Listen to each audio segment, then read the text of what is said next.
climate, food, and economic data so you can make informed decisions as we shift into a new era.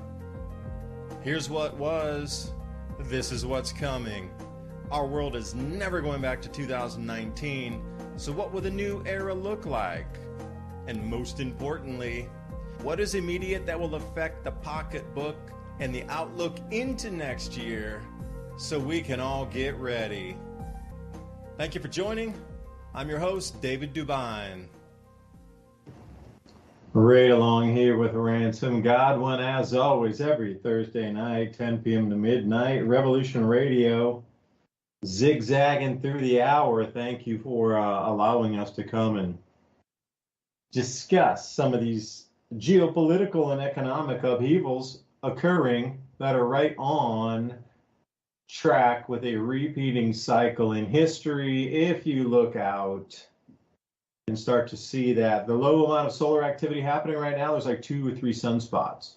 We're in solar maximum. That is something so strange, so bizarre, so unusual. The crop loss is coming in. China, the peanut crop was wiped out by Typhoon Doksuri. But then this latest hurricane we just had come over Florida, Georgia, southern Georgia, and South Carolina just a day or so ago. That's the lion's share of peanut production for the United States. So now add those two together. If you're going to be doing any prepping out there, you might want to get some peanut butter, as well as India coming out saying that their friends in the BRICS are going to be allotted rice shipments, even though they've embargoed everybody else. But nobody from the West shall receive any rice. So this is the kind of world we're moving into. I can't see systems holding together very much longer. And after talking to Jeff Harmon, he is an astrologer who works with stock traders and those in the markets. And he was saying October 3rd seems to be something gigantic this way come, because when we were discussing together, he's mainly looking from the earth out into the energies from the earth view, if you will. I was looking from the solar view out with the planetary geometry. So coming together with 2 different views of geocentric or not, but the energies or the magnetism or the gravity all seem to show something from October 3rd seems to be the kickoff of it all the way through the beginning of 2025. It looks like whatever shoe you're waiting for to drop or what type of amplification you're looking for, it seems that it starts this October 3rd is really something big that's going to, and I got to find the notes while you're talking there, Ransom, but I do believe he said it's going to be the beginning of a new era. The beginning of a new era. He's like, just relax. It's the shift of the world. We're moving into a new era. So, if anybody's getting out there, months are, precious at this point. So are minutes and hours. So Ransom, I'm so glad you're joining me tonight. The world has changed in the last week again, like every single time now. So I don't know what's on the horizon or the radar that you're seeing that might have an effect on our civilization. In my opinion, we're about to have a massive kinetic war right before the election, in which they're going to deploy the first waves of AI self-killing drones that both the United States, China, and Russia are all building right now. They're kind of pushing the idea now in different articles around the web right now. They're unveiling the different AI jets that are about to take flight in the skies. And if you remember, I've told you several times, part of the Project for a New American Century, written before 9/11, stated that there were certain goals that the United States wanted to achieve. One of those was controlling low Earth orbit. And I would say that that has been done, not only through Elon Musk's spread of the internet, through the SpaceX/Air Force program, But also you have all types of military and industrial military complex satellites flying around, few of which we even know about. You can look up at the night sky and see some of them, and there's plenty of websites that keep track of satellites, and quite often you'll find several that are not marked. They're not supposed to be there. So that has happened in the past 23 years. Two was that we were going to have a new Pearl Harbor that killed at least 3,000 people, which everybody remembers 2001, in which that occurred, allowing the deep state and the military to invade 7 countries, which I think it's 6 or 5, I forget. They almost completed that one. And one of the main ones was the transition of the armed forces into an AI force. That means at the time, in 1999, they already had the foresight, knowledge of what toys were going to come out of DARPA and the military-industrial complex to set forth a singularity in the world that we can't go back on. Once it rolls out, that'll be the singularity of allowing AI to make the judgment after it gets the okay from its human masters to carry out missions, not unlike the way that we've been carrying out wars recently using man-controlled drones. Now they're going to let it loose to the AI, and that's what's about to happen right before the election.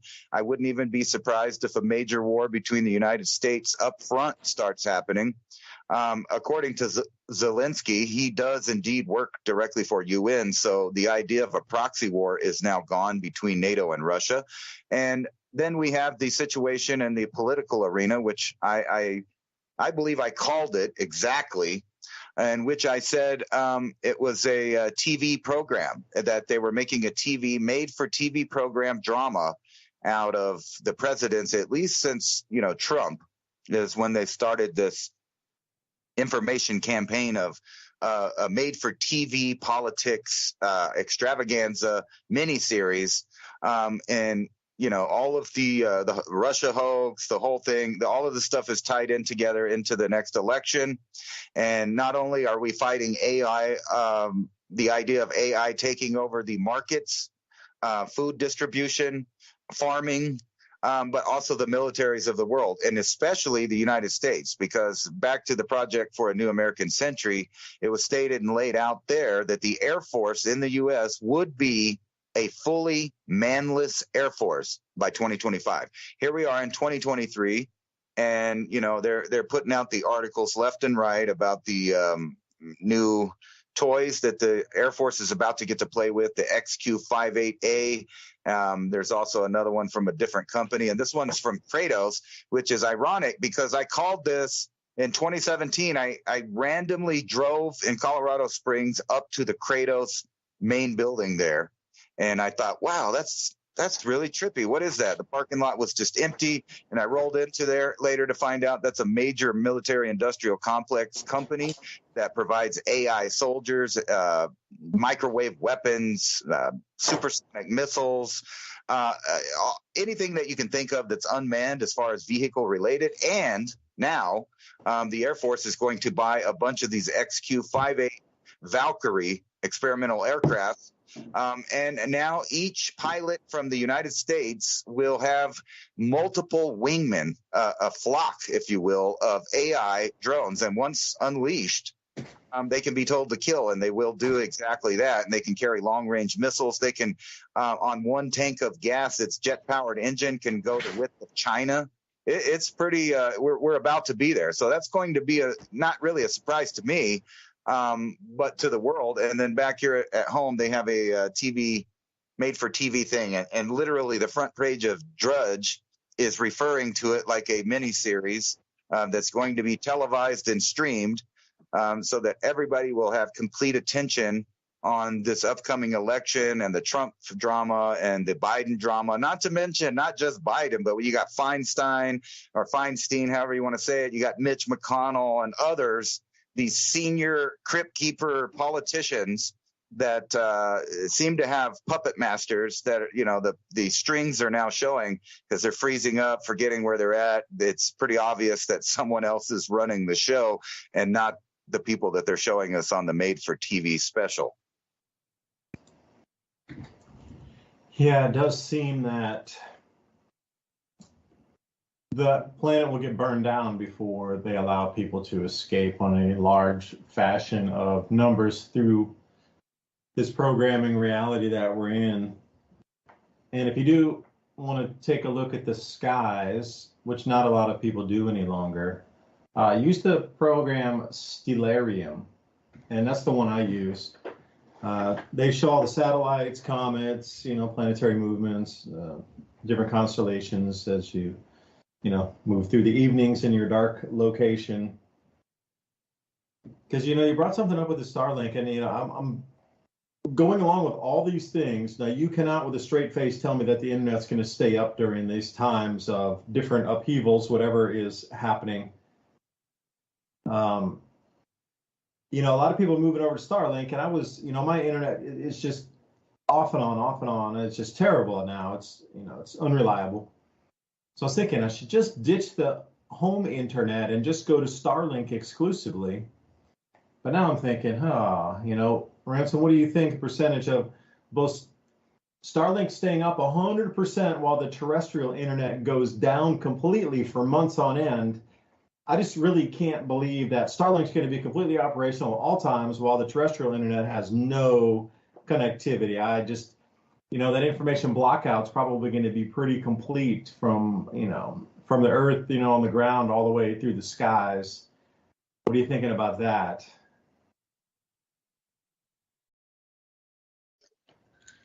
Well, I think it's something like Google services. Your location history. It may be turned off for us, but mark my words, because Elon Musk partnered with the U.S. government. If any remaining satellites are up in any kind of emergency in the next couple of years, well, that they will have priority in using that, regardless of what the terrestrial internet is doing. The powers that be will have internet and connectivity.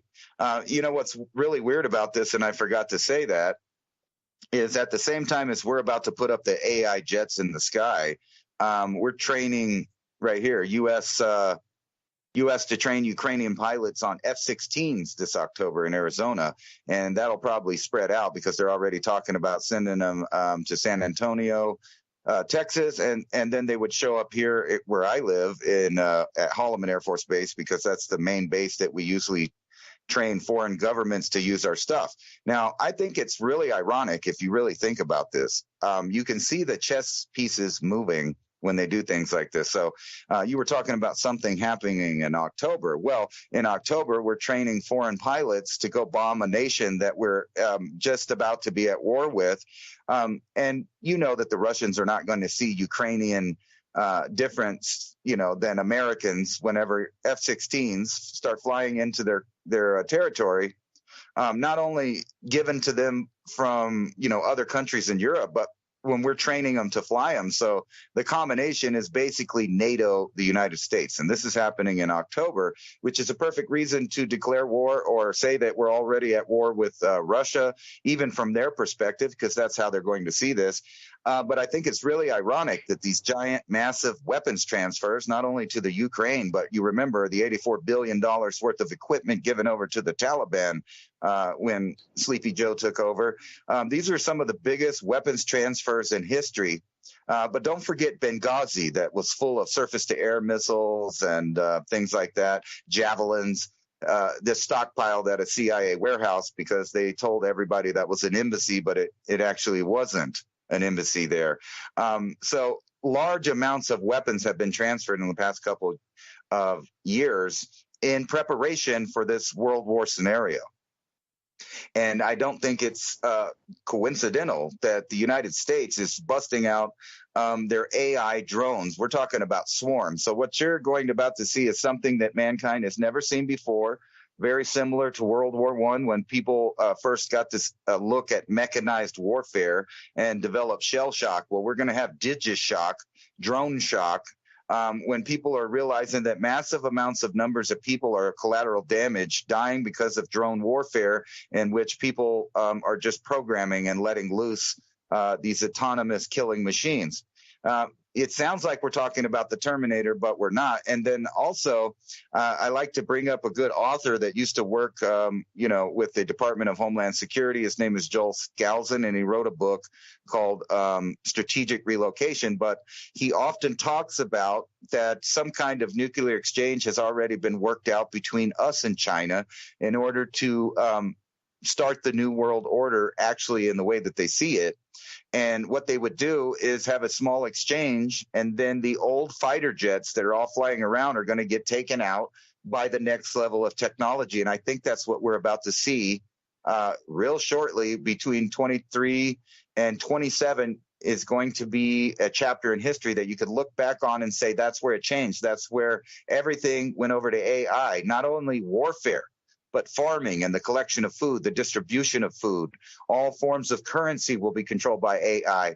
You have all of these mega companies like Microsoft that are now filing patents for all of their facial recognition so that they can track, trace, and know what everyone's doing in combination with all of these technologies that amount to the same thing as a telepathic connection, but only in a one-way direction where the algorithms, the AI, and the internet can now sense what you are thinking, literally, and share that information with third parties, i.e. the alphabet agencies will know what you're thinking, what you're picturing, what you're anxious about, what you're buying, what you're planning, and they build these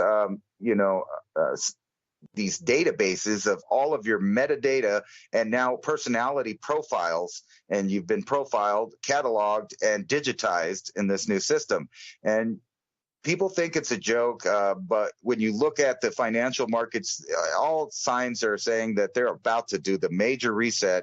And what better to blame all of these things on, all of these transitions, the food transitions, the monetary transitions, the rewriting of the maps rules for world government, and the destruction of national sovereignty and individual liberty is all going to be swept up.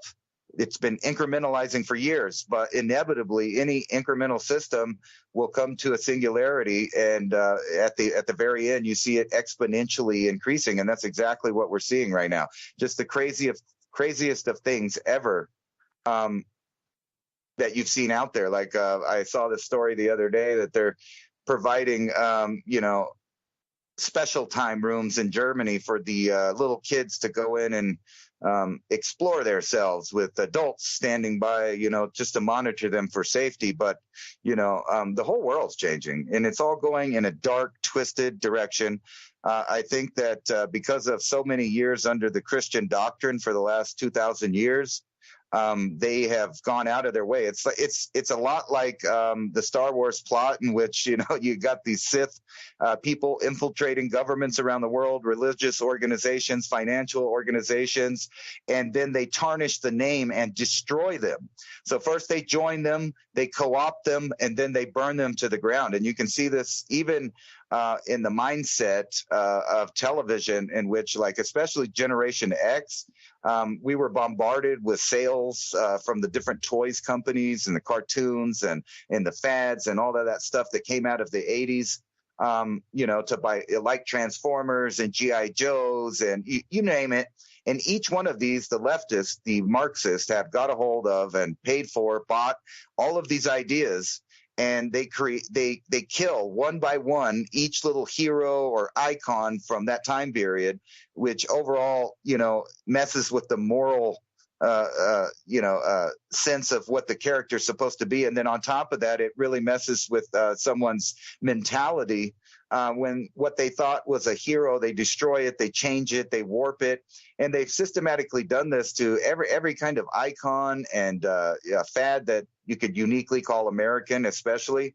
And now, that's what they do. They've infiltrated all of these things and they burn it down. And if you've ever noticed about Hollywood, do you ever see a movie depicting some leftist radical doing something and all of a sudden that movie's selling out at the box office? The answer is no. And there's a reason for that. It's because the people that are on the, I would say, like the Sith side of this analogy, are infiltrated, Hollywood and all these things. And then when they get in there, because they're soulless type people, they don't really represent the people that people can, admire or relate to. And so they have to copy the other people, like the farmers, the ranchers, the, like movies about rebellion against the British, all of that stuff. They have to copy all of the stuff that the other kind of people do in real life, because they know that that's the only thing that'll sell. And then while they do that, they throw in their little tidbits of programming to morally change it and warp it and dement it. And then this messes with the whole, thought process of an American to want to succeed and feel like they could succeed. But it's not just us. They're doing that in Europe. They're doing that everywhere.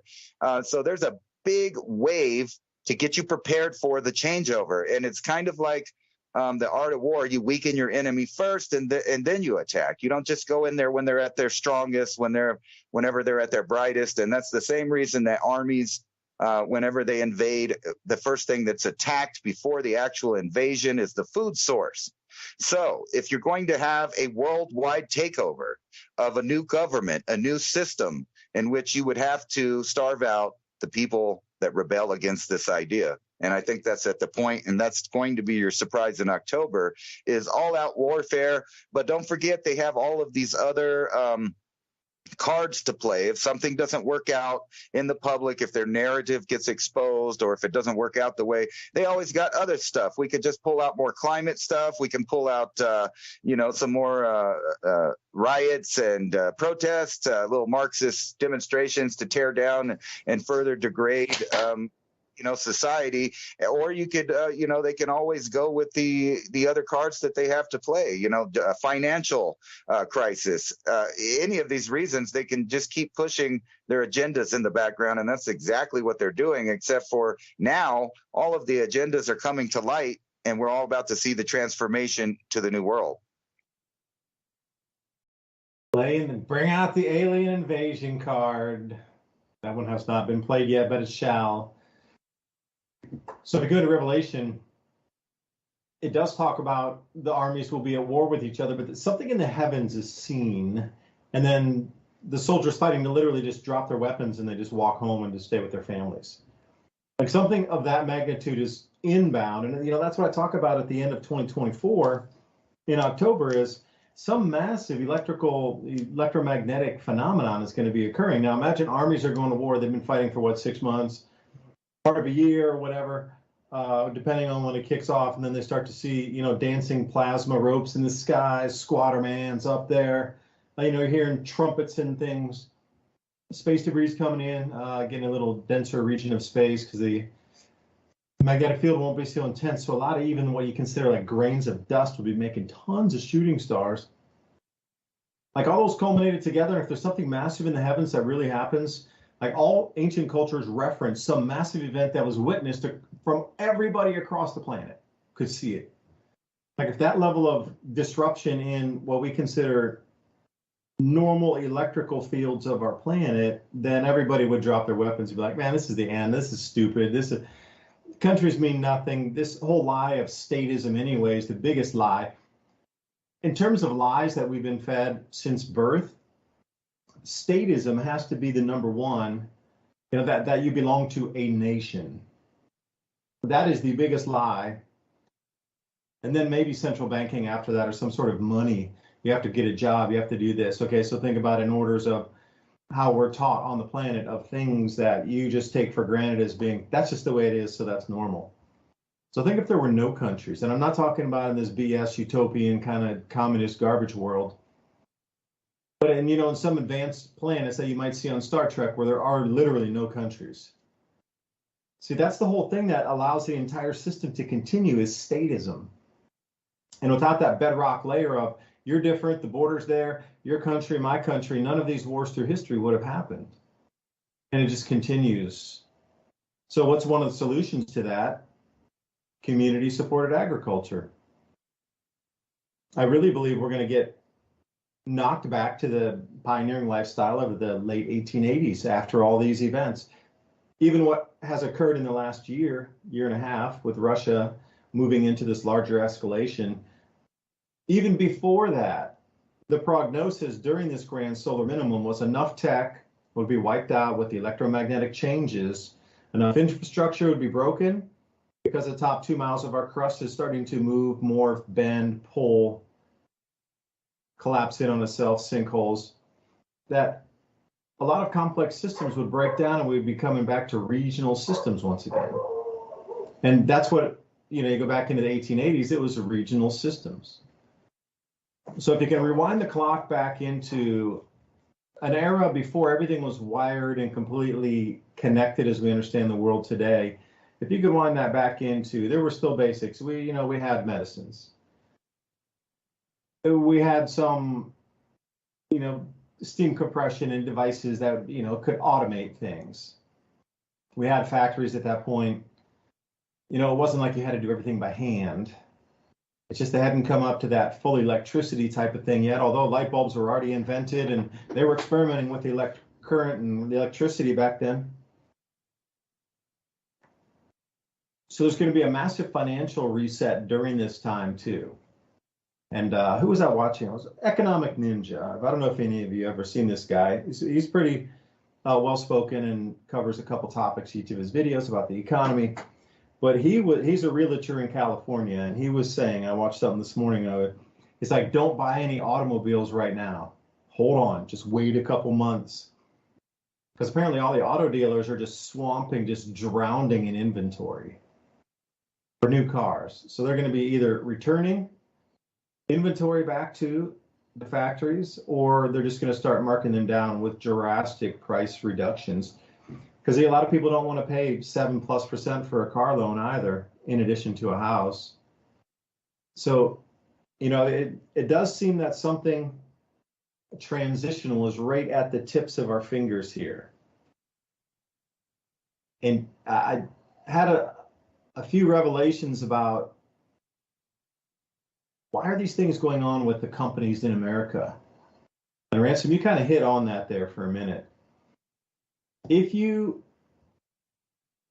put products out that people will boycott and then that company will go out of business, that is subtracting the connection from you as an American to an American company. So there's even one less thing that you can associate your nation with, of being that brand is iconically American. Molson, obviously iconically Canadian beer.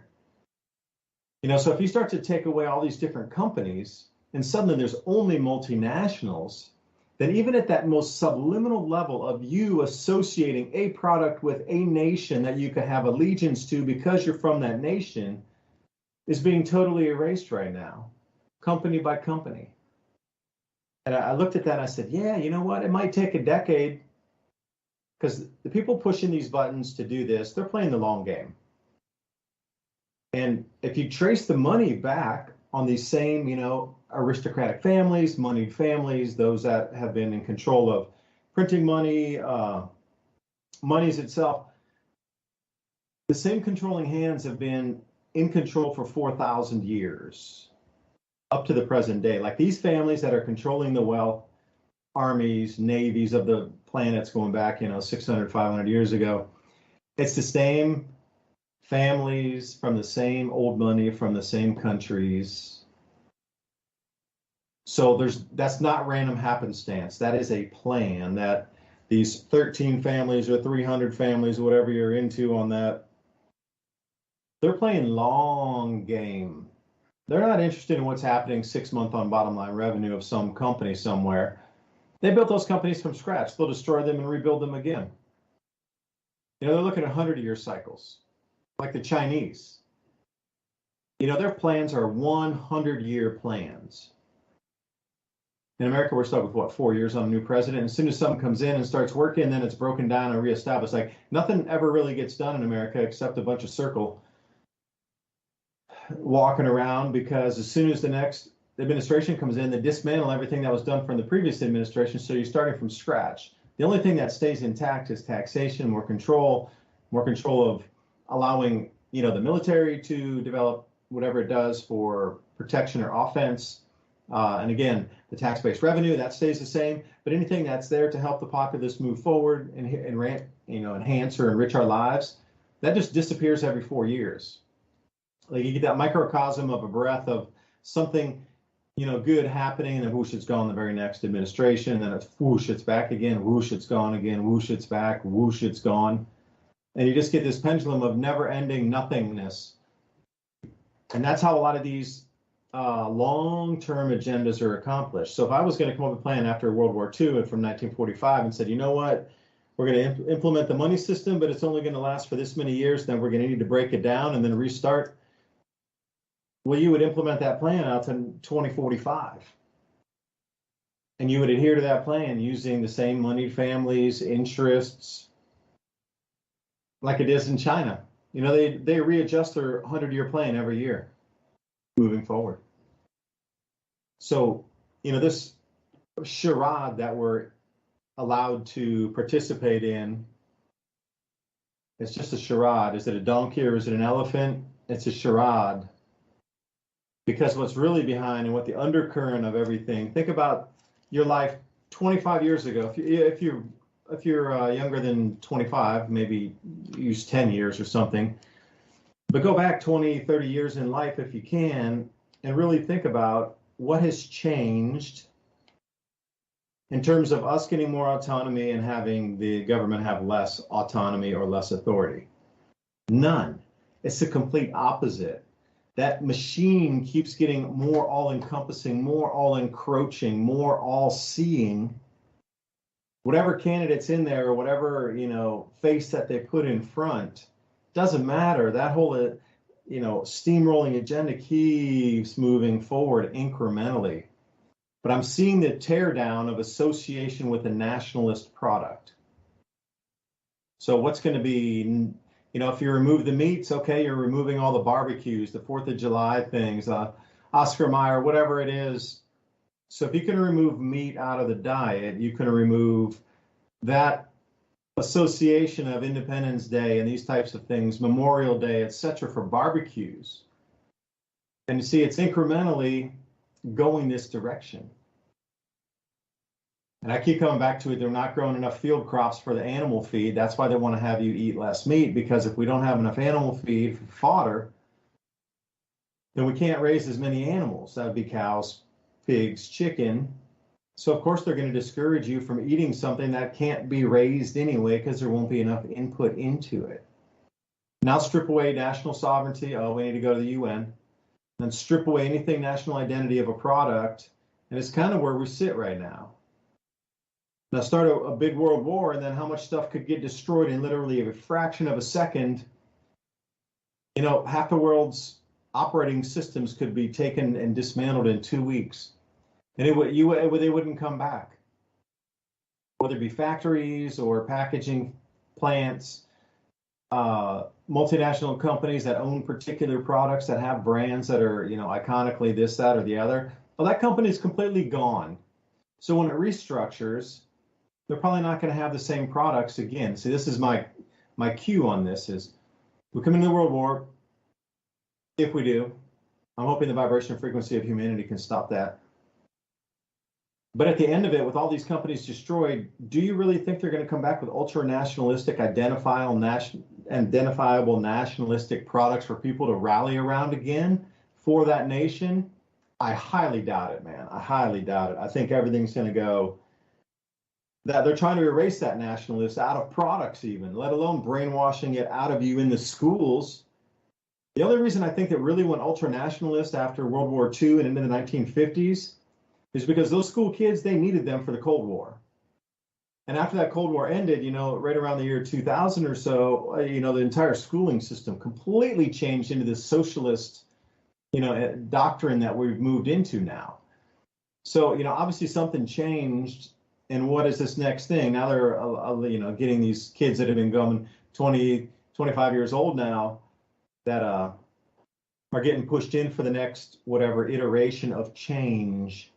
And none of it's going to be good. And I'll let you respond, Ransom, but this whole thing that I just saw them saying, you owning a house is a bad thing because you not selling your house right now is causing the economy not to do good. You're at fault because you own a house and you won't sell your house and go get a new loan with a new house with a 7.5% interest rate.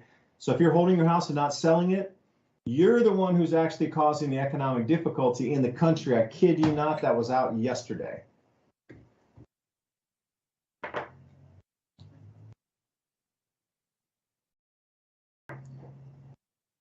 Yeah, you're a bad person for not wanting to be homeless and own your own property and stuff. What's weird is the fact that if you pay attention, they destroy older homes almost as fast as they build new ones, where they keep the same number of homes available. And then, like, if you want to move to someplace nice, like say I wanted to just pick a valley in Colorado and move there, I'm going to pay a lot of money for just a plain piece of land, and there's very limited actual buildings on anything because they hike the property tax way up and the price triples and quadruples after there's a home on it.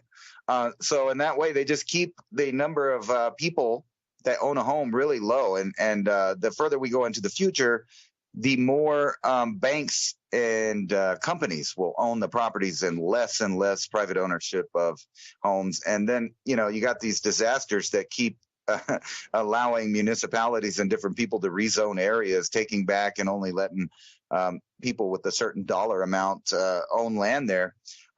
Just for 1 second, though, I wanted to make a correction from last week.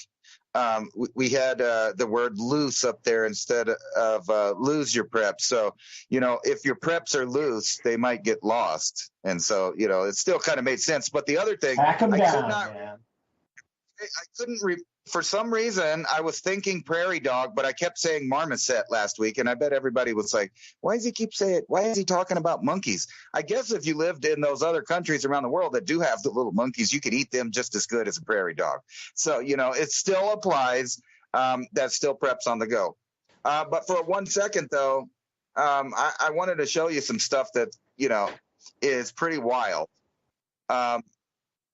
They're telling people now that, vitamins are going to give you cancer. So if you eat vitamins with lots of antioxidants in it, so they're saying that that's bad for you now. So we live in backwards world, and you never know who to believe about what.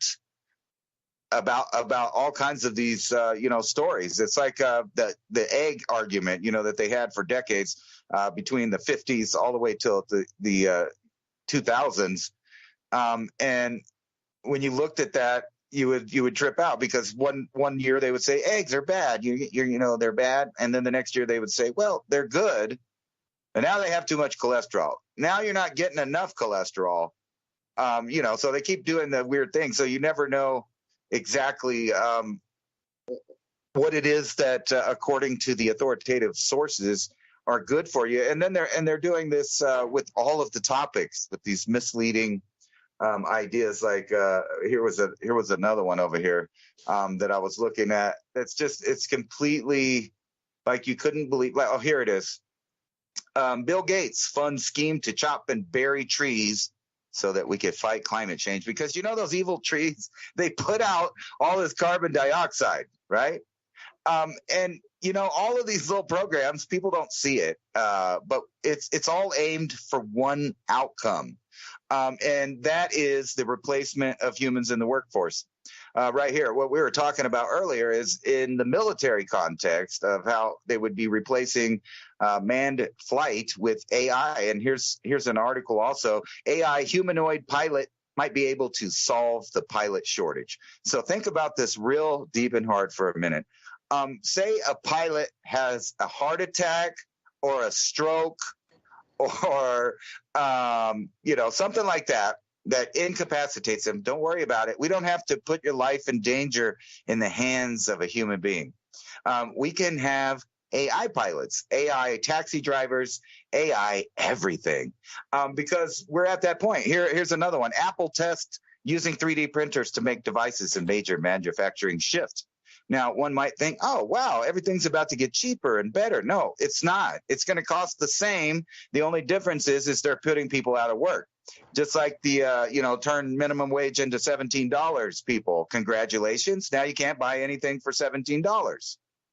Here's another one that really puts it in perspective, and it's the one I was talking about earlier. Microsoft, for their face tracking patent. That means anything that you're using on a computer. You know that Bill Gates, the same guy that wants to bury trees to save the planet, the same guy that wants to block the sun, the same guy that wants to help you in case you catch any bug out there or something, the same people. It's the same characters in all of these arenas.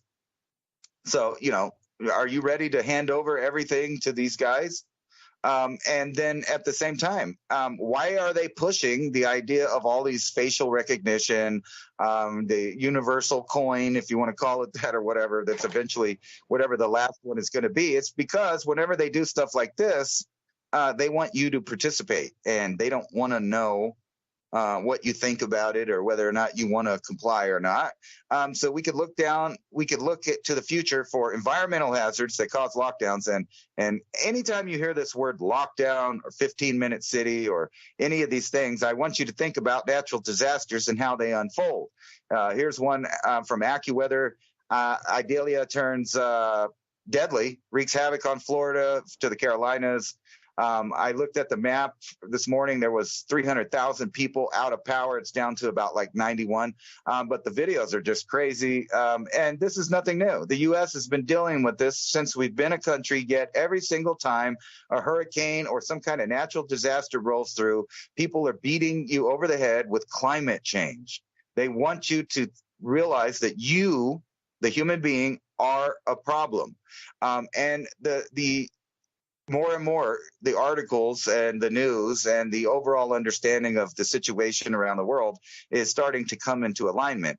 So about the point that the media can no longer tell you a different story and tell you that your lying eyes are deceiving you, they'll go ahead and admit it and act like they've been telling you that the whole time. Look, here's the Washington Post here. Families crossing U.S. border illegally reached all-time high in August. But at the same time, they're saying, no, it's totally sealed up, and don't worry about it. Don't worry about. Mexico says no way, so they're not going to allow the U.S. to send military in to fight the cartels. But I think that this is going to change, and it may be because of some kind of incident along the border, which I've been predicting for some time. I keep seeing repeating articles like 61% of Americans aren't buying, what they're not buying food, and they're not buying these other things because they're worried they're not going to have food to pay their. I mean, that's funny, food to pay their bills. They're not going to have money to pay their bills. And then you see the same article written over about France, where they're telling people, the spending is stopping. People are only buying stuff to prepare. Now, I get it. France is further into this cycle than we are, as if you've been paying attention to them. They're completely further in than we are. But it's not just us. China is about to have the same problem that all of these other nations are, and that's some kind of economic crash. So China, you were talking about earlier, they plan in 100 years. But sometimes the planners planning get the plans wrong, and they misinterpret the data they think they're getting. So they estimated that they'd have a specific population at a specific time, being now, but they really poorly understated their one-child policy. So they're about 100 million people short, and the people that they have are not the youngest of people. So China, if you are a company, let's say China is a company, and we know that the communists think a lot like a heartless company, because indeed that is communism. The merger of the state and the government and the corporations is communism. It's also fascism, which is what you technically have in the U.S. It's the same system with a different face, and they're about to consolidate these because they have a problem. The problem is people. It's not really a problem, but the problem is that they can't have all of those people disagreeing with their plans for the future of our planet. And this is the pivotal point of the Great Reset, is to reset everything from human beings to technology to the way that you view history and the earth. It's all being reset. From religions to, the whole idea of what a family is, a tribe is, a culture is. They're trying to destroy all that to remake it, but they have to get rid of all of these people everywhere. And all of the people that have been involved in world government, because if you really look what they're doing behind the scenes, you'll see that China and NATO have been systematically stripping resources from around the planet and at the same time destroying national sovereignty, what seemingly is in cahoots. And then all of these environmental rules that are put on industrialized countries so that they can't compete with China until China gets ready for their great reset, and they're going to have one too. They have to do something, and why not get involved in a kinetic war with a bunch of AI that kills a lot of collateral damage. And that is literally what we're going to see. There's no more future movies about it where they're going to let humans see it, and it's already happening. It's just that we don't live in the battlefields to know it. But since the early 90s, they've been perfecting these programs, first with men flying the drones, but now the AI are sophisticated enough at this point that they're about to let it loose. And it's so ironic that they just keep pushing the predictive programming, and it makes you wonder if you just sit down and watch every movie right now, are you just going to see all of that stuff in 3 years? The problem is that Hollywood's behind on the times, and now they're trying to show you future stuff that's today. All the facial recognition, all of that future tracking, tracing, Orwellian stuff is already a reality, and now they're about to unleash the bots not only in the workforce but in governmental roles as deciding. And they've already been doing this. You can look up Watson. That's the computer named after the guy that made the Nazi computer that cataloged the Jews. They named a computer after him, and that's the one that decides if vets are going to get health care or not, or they're going to be left out because the government doesn't want to pay for whatever it is they need. So we're at that time. Any of those future movies. Ransom, can I ask you a question? Yeah. So you're saying, that we're seeing now what we saw in Hollywood with the facial recognition and the autonomy of all these things. How many years ago do you think that was in the movies that we saw that? And compared to now, 5 years, 7 years, 10 years ago is when those movies were out, or when do you remember seeing stuff like that in the movies? 70s at least. What's the one? There's several of really good sci-fi movies from back then that had a really good handle on the future. Not just 1984, which is scary about, all of its stuff there. Freedom is slavery, and truth is lies, and the whole bit. It's all war is peace, right? The former peace party, that everybody would claim that they were peace guys, like Kerry and all of those guys acting like I was out in the streets protesting the war. Those are the same people that want to blow up the world now. So it's been at least from the 70s, but it's been incremental, and they've been leaking more and more of the truth. But what's weird is, like I said, it's come into alignment now. So the futuristic things that they're telling have run out of storytelling because all of it's real now. It's not surprising to us. And now we've been incrementalized for long enough to accept these things as just the natural, path that humans were going to take, the natural evolution. And, for all those people that really want disclosure, do you really want that? Because what does that really actually mean? If we were going to make a deal with any other extraterrestrial empire or, government, they wouldn't want to deal with just one part of our planet. They would need the whole planet to be one faction, or they wouldn't be able to deal with us because it would cause, all kinds of internal problems. And if we were merging our government system, we'd have to have a one world government. There's no doubt about that. So all those people that think that, the aliens are going to come save us, all of these scenarios end in the same thing. How fictional some of them are, how fantastic they are. I think that they, really think that they made everybody think they were all fantastical and they were all fictional until here we are. There's drones in the skies. We're about to have robot wars. You are never away from your Android or your little robot that you carry in your pocket. I would say that 70% of the population right now, at least that's awake, is staring into their phone. And I'm not hating on the people that are listening to our show in it.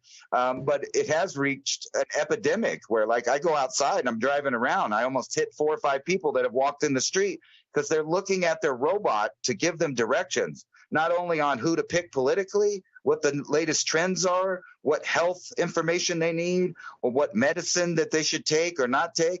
And I get a giggle every time I turn on antenna TV because, like 30% of every hour is some kind of pharmaceutical commercial that tells you, hey, you want to see? Take this. You might go blind. That's one of the side effects, but take it. You're tired of having diarrhea? Take this medicine. Side effects are diarrhea, upset stomach, nausea, and constipation. I don't know. It's just we live in such a backwards world that everything literally is probably not the way it is. And in fact, we've got to the point where as soon as someone from authoritative sources tell you something, you should immediately think that it's probably backwards. Do your own research, figure it out. And especially if it's scientific, we still live in that little golden age remnants where you can still look up stuff and the way it was and how to do things in books for the time being. That is until books are deemed dangerous. And you notice how the right-left uniparty takes little things and makes it theirs. So like you got the right side wanting to ban books. You got the left side pushing books that shouldn't be where they're at so that there's an argument. And this is done time and time again, where a government will cause a civil argument. And you can take the Civil War, for example. They made it sound like it was about slavery. It was about human rights and all this. But actually all it really was the Union deciding whether or not the federal government was going to outweigh states' rights. And it was a coup of the federal government over the states' rights system. And since then, they've been arguing that they have it, but they don't really. The federal government took over that. And now we're at the next stage, the world government. So we need some kind of intercontinental, international world war so that they could finally, once and for all, put people in their place and say, in order to have peace, you must accept our security. And our security is that every last single animal and human being on the planet must be tracked and traced for the safety of all. Oh, you should be an advertiser for the United Nations. Because if the UN didn't work to keep peace, then what would a world government work to keep peace? See, that's just the simplest of questions. Disinformation or whatever. You're penalized on your credit score.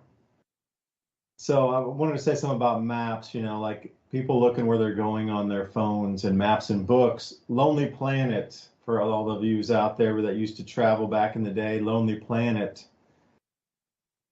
Like they had the maps in the book. You had to really learn how to read maps. And, there were paper maps everywhere you went. Or you could always pick up a paper map. So I got really good at reading maps. Super good, man. Even today, when I pull a map out, or if I can find a map somewhere and they'll be on their phone and I'll have a paper map and they'll get lost and I'll go, oh, we're following the sun going west on this street. They're just blown away. Like, how do you even know how to read that? I mean, give me that thing. And then they unfold the whole thing and I'm like, dude, I was in that square in our little quadrant within a kilometer of either direction, right in the middle there, and you unfolded the whole map. Dude, really? Like, what's going on?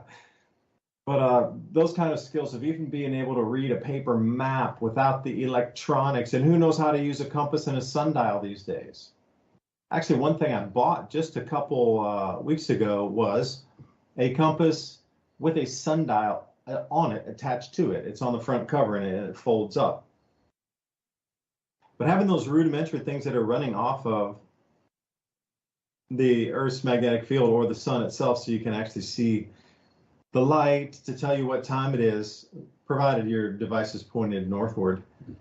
But think about all these things that are just so basic to bring us back, and how humanity right now, literally, they wouldn't know how to use the paper map, run the compass, or have any kind of solar clock, any type of something like that. Most people would not be able to set it or use that sort of thing. Sundial, if you give it to them and you say, all right, this is a sundial, tells you the time using the sun, and if you really did lose your electronics and you don't know what time it was, or you can't cheat and look at your watch like Crocodile Dundee, if they had to go out and set that thing up, I mean, 90+%, no more, 95% at least would just look at you with a blank stare and go, what are you, dude? Dude, what are you smoking? I need some of that. Pass some over, because you're giving me this thing that stands up and, we want me to tell the time with the sun. Come on, man.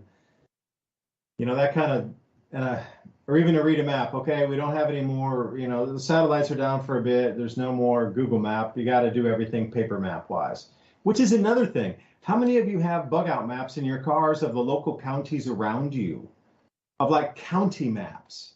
not the regular big one you can get from AAA of the whole state. Obviously, that shows you the biggest thoroughfares. But how about a county map so you can really take your way through the back roads if you need to get around somewhere?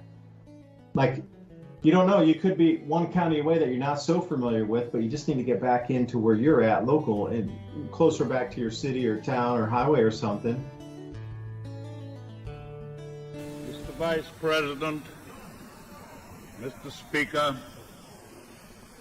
members of the Senate, of the House of Representatives, ITM Trading is a precious metals company that has been in business for over 27 plus years with a mission to educate and empower individuals to hedge against inflation, mitigate financial risk, and prepare for the Great Reset.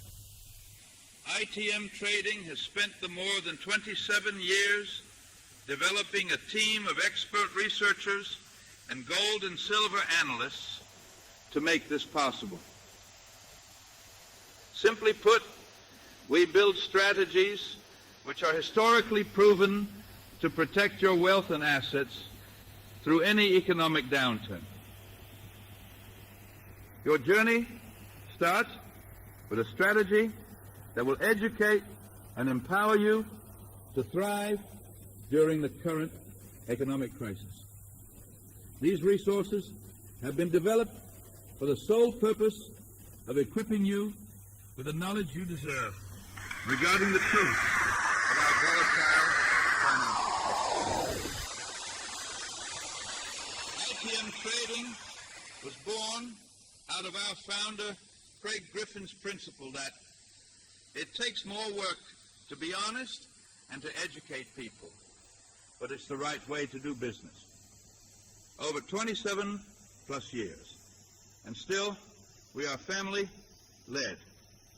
By leaning into Craig's words and prioritizing relationships over transactions, we've continued evolving. Schedule your free gold and silver strategy call. Dial the digits 866-834-1422. That's 866-834-1422.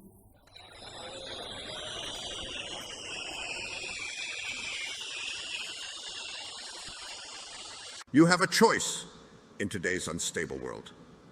Eat Z-Bugs or plan ahead. Eat Z-Bugs or buy the storable foods. When a disaster strikes, we may find ourselves confined to our homes or shelters for days or weeks. In such situations, having a supply of nutritious, non-perishable, and easy-to-prepare food is vital.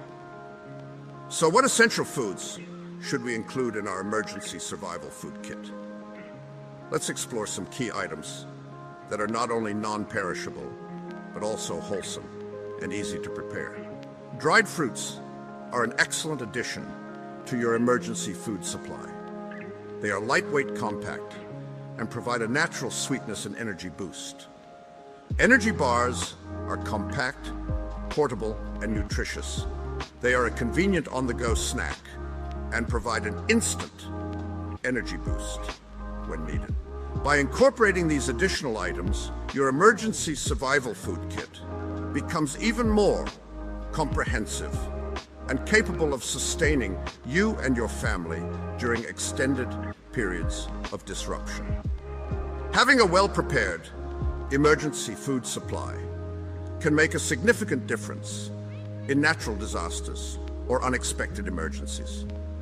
It provides reassurance and a sense of control, knowing that you and your loved ones have the necessary sustenance to endure challenging circumstances. Beyond the tangible benefits, building an emergency food kit is an act of responsible citizenship. By taking personal preparedness seriously, we reduce the burden on emergency services and relief organizations, allowing them to focus their efforts on those in dire need of assistance. Investing time and thought into creating your emergency food supply is a proactive step towards safeguarding your well-being, and your family. With the right food supplies, you can maintain your physical and mental well-being and face any unforeseen event with resilience and strength. HeavensHarvest.com. Use promo code ADAPT and save 15% at checkout. Don't be forced to eat Z-bugs. Before the break, we were talking about just the basic rudimentaries that you might need for prepping. Communications is going to be one also. And you got to think about having some maps in your car, a compass, maybe a sundial for something more at your house so you can know what the time is. But the skill of being able to read the maps and, communications as well is going to be something super, super important. And the reason I bring it up, because if you could have listened to our show, if something really went down and we had access to like either Starlink or some other kind of internet communications where we could bring you updates, that's exactly what we would do. It'd be more of a live news broadcast with the information mixed in of some of these very same things we talk about. So Revolution Radio, thank you for letting us present this. And if you all think free speech is something you want to hold on to, consider a donation here to keep this station up and running, especially Studio A, Studio B, and all the different shows and hosts and ideas and thoughts for us to get ready. It's as rare as a blue supermoon to find a site that will host and then also, just no swearing, but whatever you want to say, cool. Very few of those left, very few. Just lucky that we're here to be able to share our thoughts. Like here's another one you probably won't hear about for another day or two. And see, this is what gets me. Ransom, if you go to spaceweather.com, and anybody else out there who's following tonight, just put in your browser, spaceweather.com, and then look to see what's up in space. And I love right at the top, they have an AI-free zone. Every article written is written by a human. That's what they're saying. We guarantee this is all human-written stuff. So again, there's going to be, people are going to seek out these AI-free zones, if you will. It's a great way to put it. Because people are always going to have, human-created art, human-created text, speech, written, that came from a thought from a human, of a deep thought, not an AI. So anyway, there's an Earth-directed CME coming in, and it should be here on September 2nd. They say it's a very faint halo CME, but you have to realize those are pretty intense when you get a halo CME. It doesn't, it's coming directly at us is what that one means. Is this, a lot of times you see it and it'll go off to the side, but when you see it and it has this halo that rolls over, and you can see it as a circle around the sun coming directly at you. See, that's a lot of stuff of the petroglyphs off the canyon walls. Now just, amplify that, go 100x up. And for sure you'd see that with the human naked eye coming in, like the skies would get really bright and there'd be a lot of, electrical storms and kind of crazy things happening. And, just shapes in the atmosphere would appear and lightning, and it would just be weird. And you could see that with your eyes. Now put it to an X1000. Or X500, and you can very clearly see why those, like Chaco Canyon, that has that glyph of that halo CME coming toward our Earth. Like they got it, they understood it. That's what that circle with all the dots is, the observer looking at the sun. That's what they were describing. Well, there's a small one of those inbound, and our Earth's magnetic field is super, super weak anyway. So here's the thing with earthquakes, they always downgrade them. The seismicity reports, if it was a 7, they'll downgrade it consistently to 6.9 or 6.8 to get it out of that 7 range. What's the same thing with this?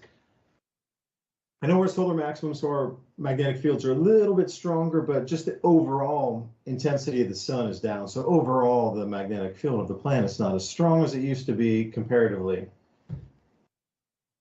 But so a CME coming at us, a halo CME, they say it's going to be a G1. But here's what I'm seeing also. I'm noticing a correlation here. So the space weather forecast, they might put it as a G1, but I bet it's going to rock in at like a G3 or something bigger, much bigger.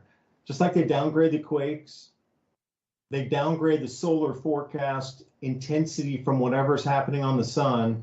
Because if you were to see the same thing, like if you looked at seismicity reports and you can see the the earthquake reports before the downgrades, it shows a severe and very easily clean seen uptrend in the larger quakes at the 6, 7, 8 ranges. But if you downgrade everything, they can smooth that to make it look like it's not as intense. Well, it's the same thing happening here. You could follow the upgrade in the sun's activity and the effects on our weakening magnetosphere and also our magnetic field here on the planet, better term if you'd like to use that one, of G1, G2, 3 storms and the effects they would have and how far down we see aurora. So they're going to say, oh, this, excuse me, they're going to say this is almost going to be a nothing burger on a halo CME, which is so rare that you get those anyway. They're really rare. You get a full halo CME coming directly at the Earth. Man, that's rare. That hardly ever happens. You get glancing blows left, right, and center. There's halos off the backside of the sun, but rarely does it come directly at us, fully encompassing like this. But don't worry, it's only going to be a G1. And Ransom, I hope you were able to get space weather up, because there's a few movies. If you go there, Canyon of Fire was actually, it shows something that looks like a hydro flare ripping off that created a canyon-esque, looks like an S, like a snake slithering across the face of the sun there. And if you look at it, it looks like LASCO because it's the blue frame. So you're looking at LASCO C2 on this one on the satellite view, and that'll be from the 30th and the 31st. They show the halo coming off, and it definitely faint, but for sure coming directly at us. So what does that tell you? Well, in the disinformation campaign, the IPCC would have deemed this as misinformation that the sun could affect the Earth's systems and waves, and we can get northern lights and aurora from the sun, but that same sun won't affect any clouds or anything on the planet, man. We live in such a bizarro world. Ransom, like you said before the break, everything's literally 180 degrees of where it should be in terms of reality.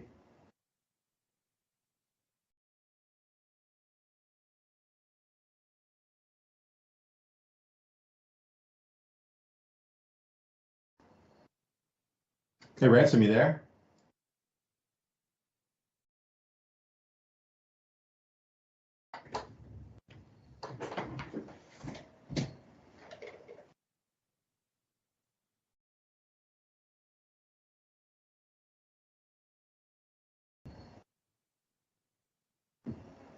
It is, and I was showing this the front page of Drudge there. So yeah, all right, Ransom, I dropped off somewhere, but I don't know where it is. But yeah, keep going on Drudge.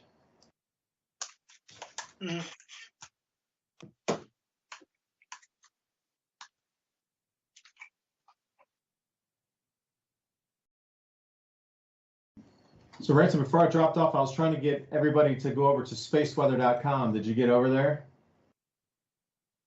Yeah, I got it there now. Let me see here. I'll put that up again. Yeah, I must have dropped off sometime because I was saying that the USGS downgrades earthquakes a lot, but these space weather forecasts seem to downgrade the intensity of the geomagnetic storms coming toward the Earth. Because if you get suddenly at an uptick, everything's G3 and above, or whatever, you're like, whoa, that's a slight increase. But everything's got to be G1. You got a full halo coming at the Earth, which is super rare anyway. And then suddenly it's like, oh, don't worry, nothing's going to happen. I wonder what kind of aurora this is going to spark, man. That's going to, because see, the way this is going to hit, it's going to be from the North Pole to the South Pole. It's going to be, because our planet usually gets some kind of glancing blow. But this thing's coming straight at us, and it's going to encompass and surround. It's going to be an interesting one. So keep you all eyes at the September 2nd, huh? That was it, man. I'm done. Yeah, you know that they wouldn't tell us if it was something super dangerous, at least from the government perspective. You would have to figure that out as someone that watches all this stuff and then anticipate the moment they cut off the data on you. You ever notice that sometimes it's really delayed at certain websites? Like if you look at the more government-sided ones, they'll leave the data off for a while. Like they want to make sure that nothing's actually going to happen. before they go ahead and do it. But yeah, that does look exactly like a coiled snake. It looks like a fake image. The canyon of look fire. At this. These Halo CMEs. I mean, you're witnessing something special here, because it's so unusual that a full Halo CME will come directly at the Earth. That's just kind of really rare, So I can't imagine that it being a G1 only geomagnetic storm. That makes zero sense. Like, really makes no sense.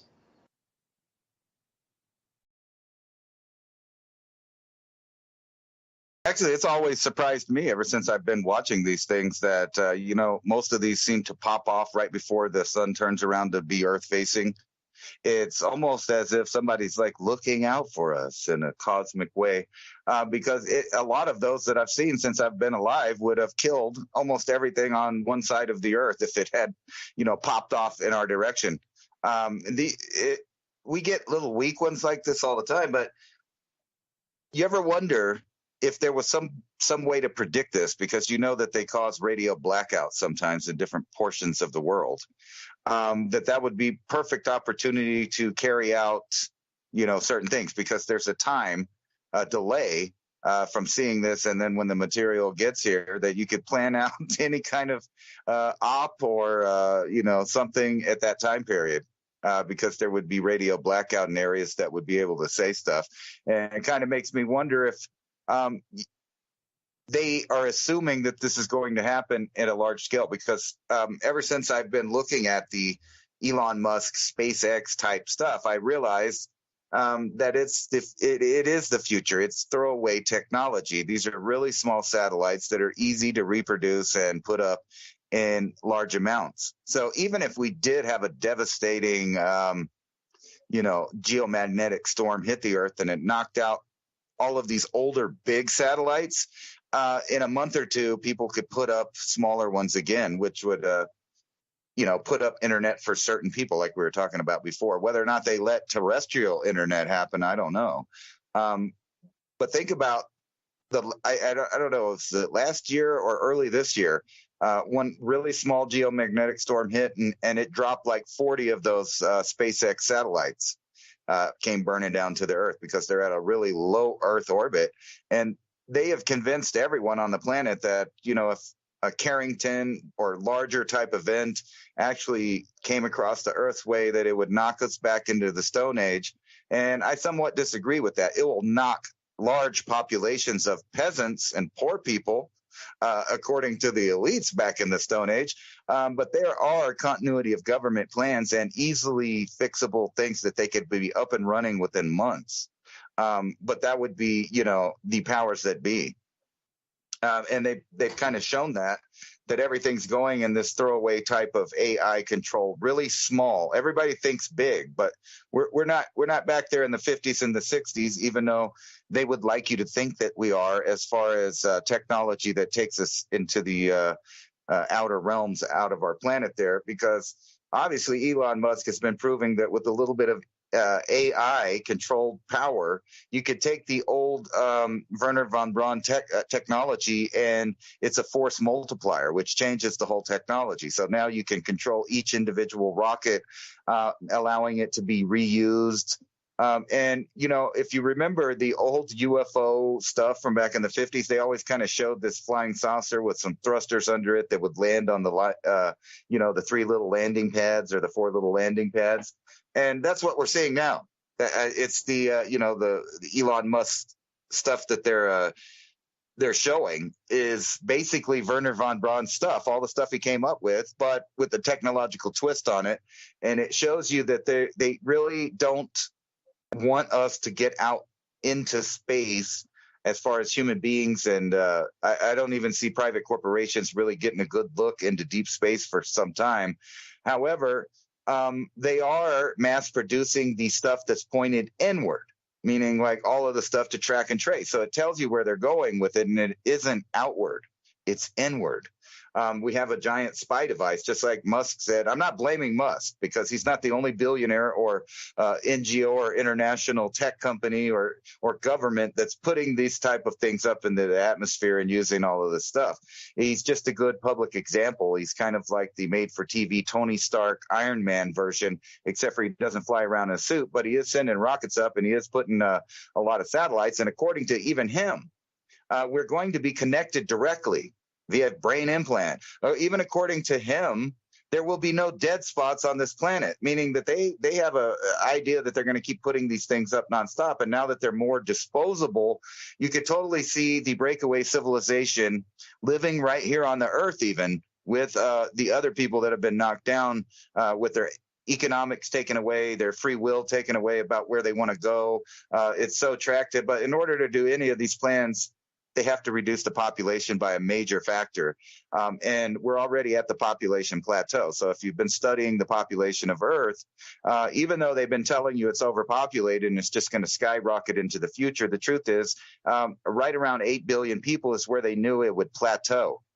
And the reason for this is because the number of deaths versus the number of births, the amount of older people in the population, the amount of sterile people, and all of those things aren't even put into this formula. So they were just talking based on the age of the people in the planet worldwide, that there would be a massive population reduction following the plateau. And then, so what better time to do the reset when it's already happening? You just kind of ride the back of this natural curve of depopulation and introduce things in it. And as Bill Gates said, certain things that he sells will help with population reduction, not to mention the other programs, they got going on. And these are just the public ones. Does that ever scare you, David, knowing that the crazy things that you see today are probably old technologies?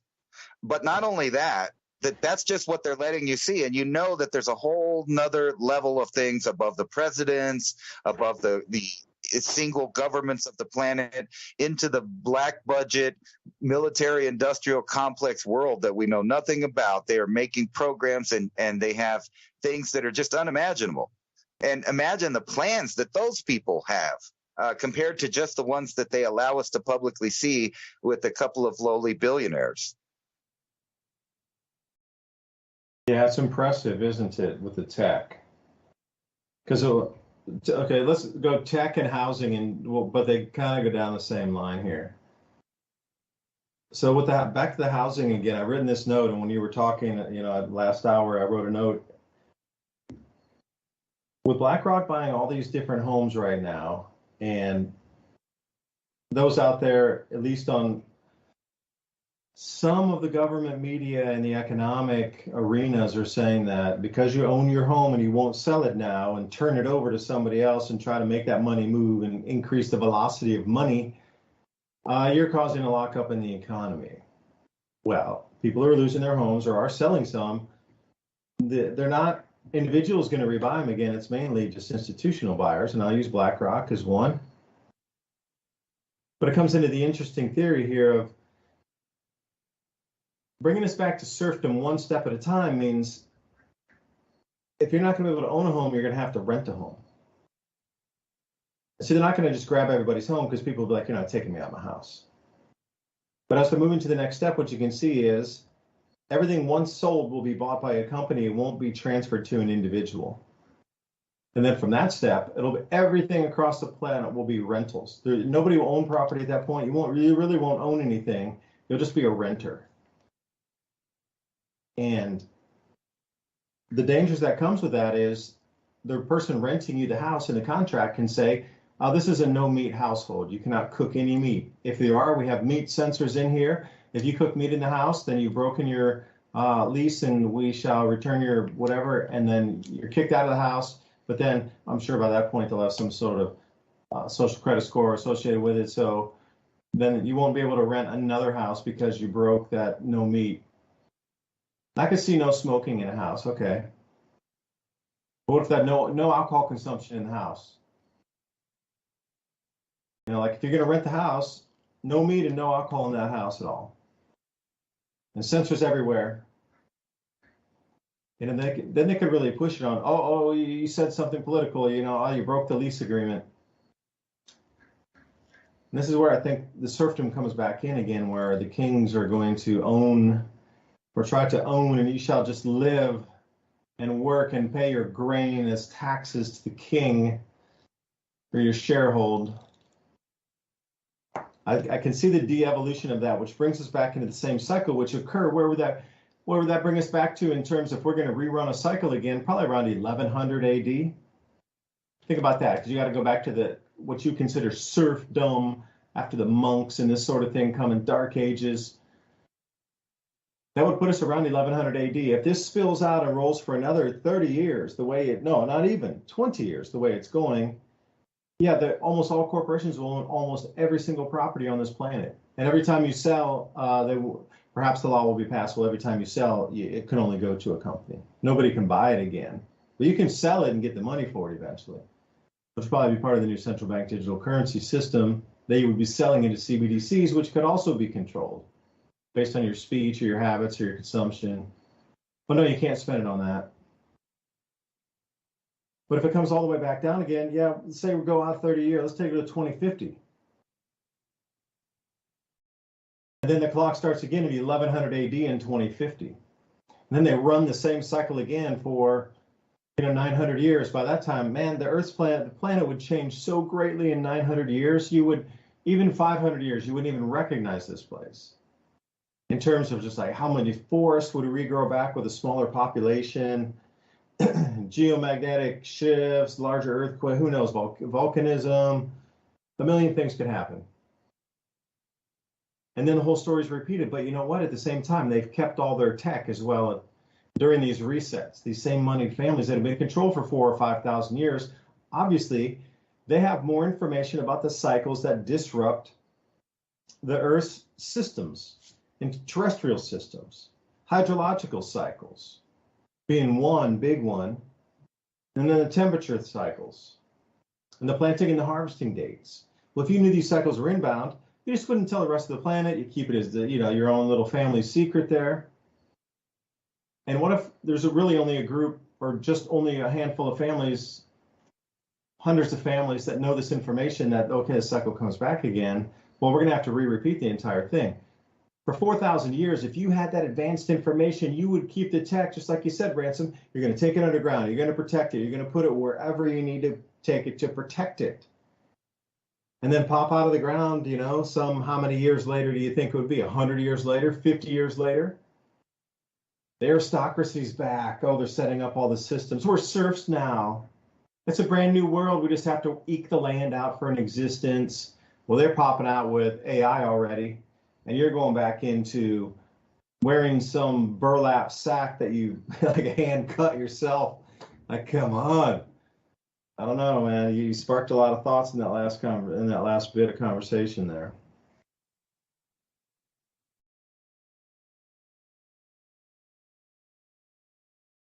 Well, it's funny that, we got this guy talking about Bidenomics every 2 minutes, but when you look through the actual financial type articles and stuff, you see here's one: customer confidence craters in August, according to Shift Gold.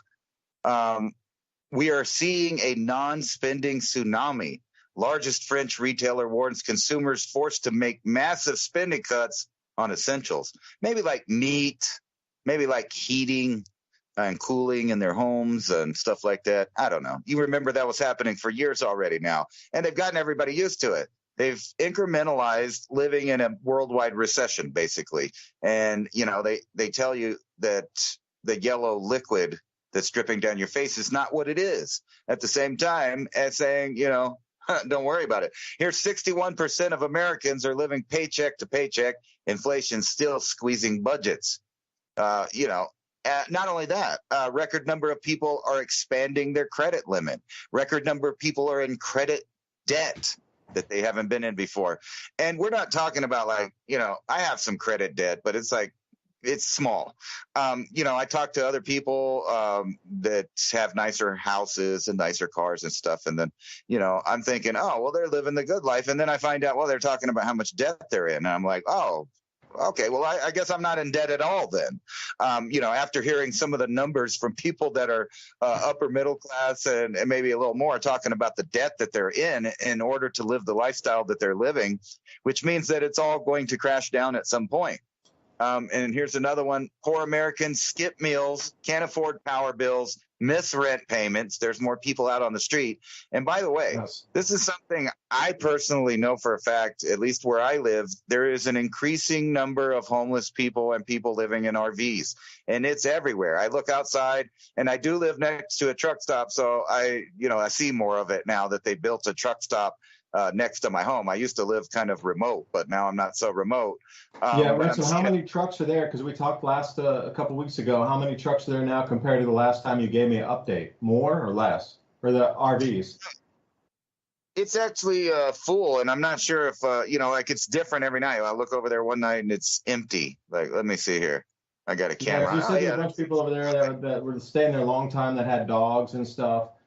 And you said, yeah, that'll probably increase. I think I can't remember how many there were, 6, 7, 8 of them like that. And Yeah, that's right. And they didn't leave. They're not out there right now. I've been driving around town, and I've been realizing they just find new places to park. They park there for a little while until someone complains or they think they've wore out their welcome in that spot, and then they move to another spot. So it's like a rotating carnival, basically. And it's no offense to them, but I have the same size RV as one of them that I was watching that had like 13 people in it. They kept piling out with their dogs, and I'm like, wow. All of you guys live in there with your dogs. And I'm thinking, I have the same size RV, but I was only intending on like me and, my family, a small family. I can't even imagine. It didn't seem like there'd be enough room in there, but this is increasing. So I'm seeing it everywhere. There's tent cities popping up right behind where all the businesses are in the desert.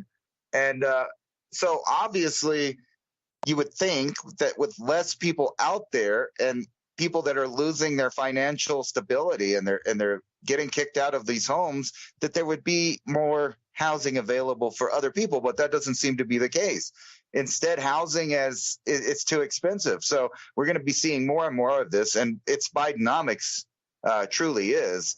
But they've been doing this for a long time. This is the depreciation of your money and lifestyle that they told you were going to get used to.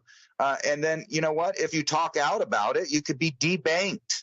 Debanking the latest assault on freedom of speech from the Mises Wire, talking about people that say what we're saying basically are at risk to have their financial services yanked out from underneath them if those companies got wind or were offended by what you're saying or whatever. But don't worry, because here's another one from Shift Gold. Now keep in mind he is Shift Gold, but gold, natural money versus fiat money that is fake. Now it doesn't have to be gold. It could be blocks of products that you've created out of the land that you still own because you're a bad person and you want to own your home and live on your own land and have privacy and individual rights and stuff.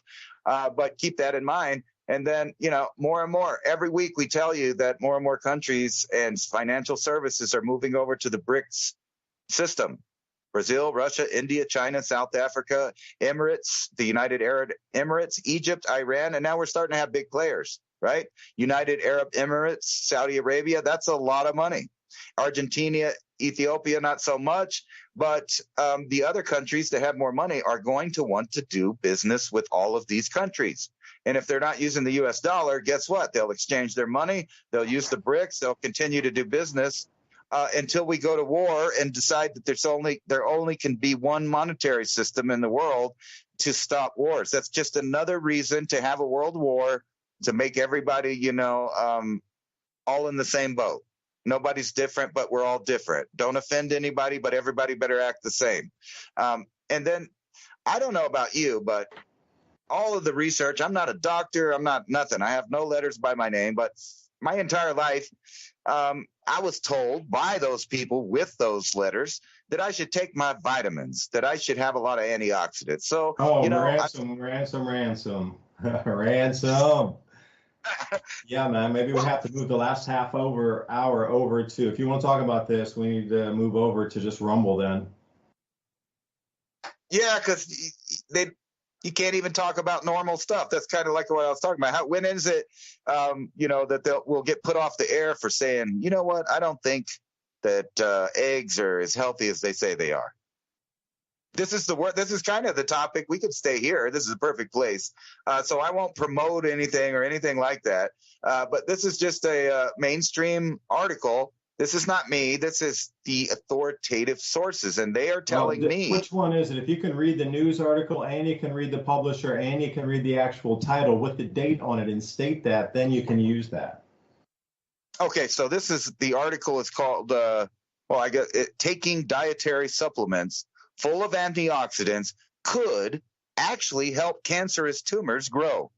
And this is an article by Study Finds, published August 31st, 2023, and it is by Study Finds. They didn't put it's probably written by AI because there's no author. I'm looking, how when you used to read these things, you would say, well, who is this? I like this author. I like this article. It's very informative, and you'd look and you'd find their name, and then you'd start reading more of their stuff. They don't do that no more. Now it just says, by Study Finds, or is it by Chat GPT? I don't know.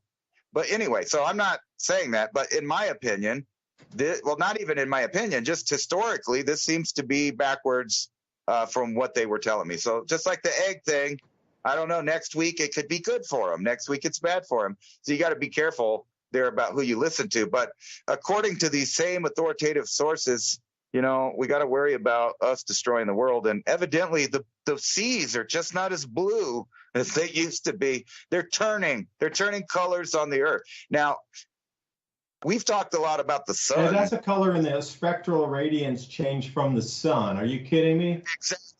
Exactly. So is it really that because of climate change and people doing all these bad things that the ocean's changing, or is it that the light refraction is changing off the water, or they're cherry picking and going out on gloomy days to look at the water and take the water? Or because this looks super blue to me right here, what they're showing this boat. And if you've ever gone out on a sunny day, almost anywhere, if the water's settled and it's not too choppy out there, the water is blue in most places, unless there's some kind of current that's bringing up sediment from the bottom, changing the color. I'm not talking about like the Hudson River or anything, but out in the ocean, the Baja, the Gulf of Mexico, these places, they seem to be pretty blue. But if it actually is fading and the hues are changing, is what this says, oceans turn to a new hue across parts of the earth. Could that possibly be related to us being in a different solar phase than at a different time? I'm asking you. I'm not a scientist. Yes, I'm going to say yes.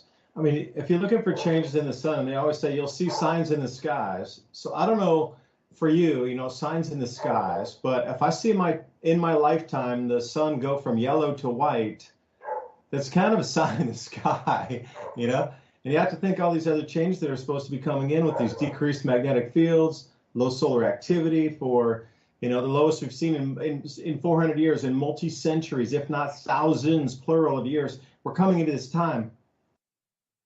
So you'd have to think that you would see something that might remind of the past, or stories from the past, legends from the past.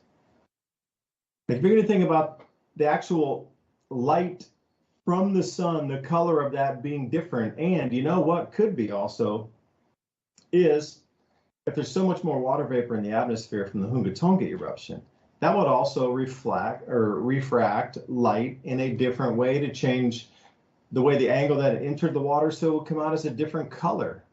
So now put those two together. You have a more white-hued sun with 14% more moisture in the atmosphere. That's what the numbers have come up to. I read a couple new reports. They said 10%, but now a lot of the new ones are like up to 14% more moisture in the atmosphere.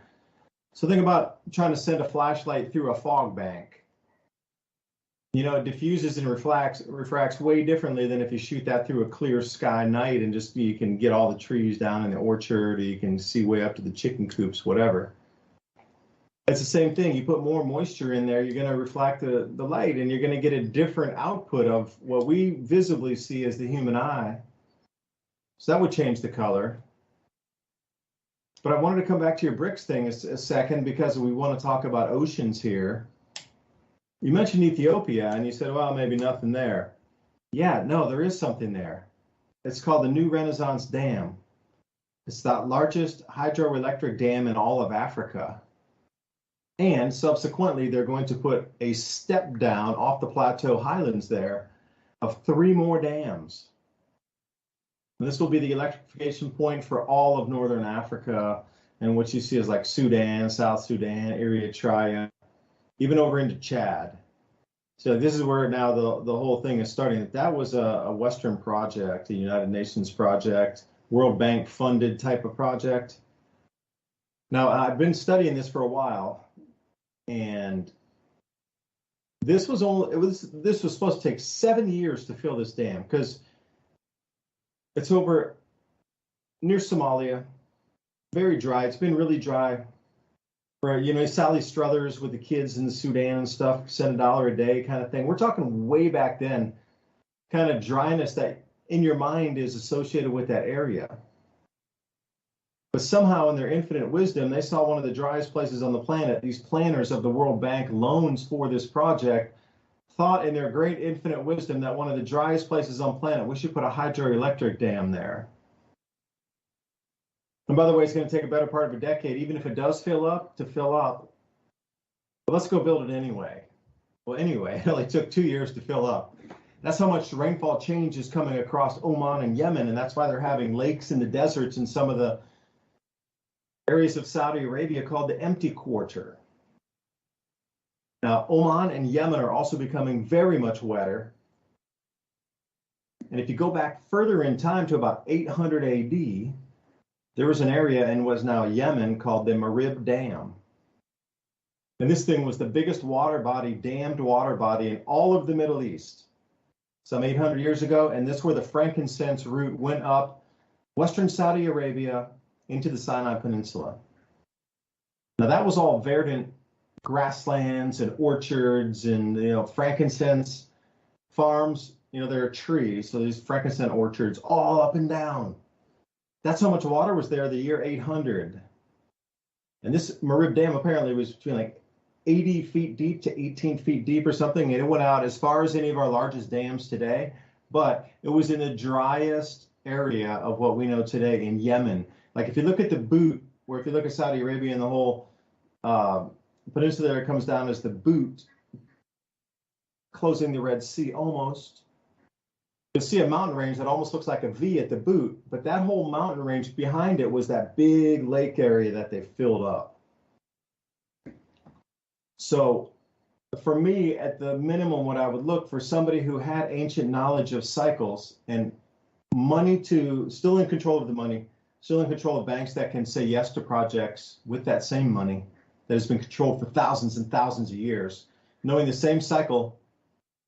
I'm saying absolutely somebody with the knowledge knew that this area would become wetter and approved that project and actually designed it as the new area for electrical production to produce finished goods or take agriculture from where it is right now in Africa and bring it up to American standard.